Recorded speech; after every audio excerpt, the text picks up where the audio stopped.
Welcome to the Learning Pines YouTube. We hope this video helps. In this video, I will explain how to fix Roblox purchase not completed with GCash.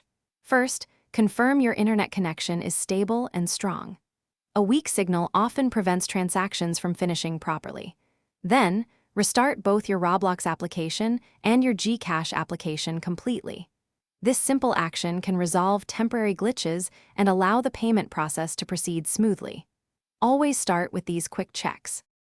Check your GCash account balance immediately to ensure you have sufficient funds for the Roblox purchase. Many failed transactions happen because of an insufficient amount. Next, review your GCash transaction history for any pending or failed attempts related to Roblox. Sometimes a previous attempt might be stuck. Also, try updating your GCash application to the newest version available. Outdated apps can cause payment issues.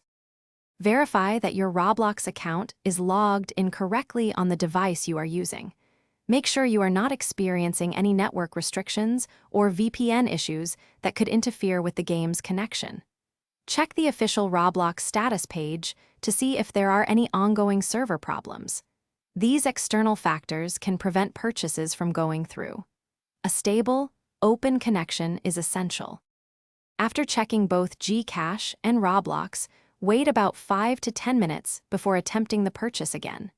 Do not rush repeated attempts, as this can sometimes lead to multiple deductions or further errors. Try making a smaller purchase first if possible to confirm the payment method is now working correctly. Use the exact same payment method details to avoid new complications during the retry. Thanks for watching. Consider subscribing if we helped you.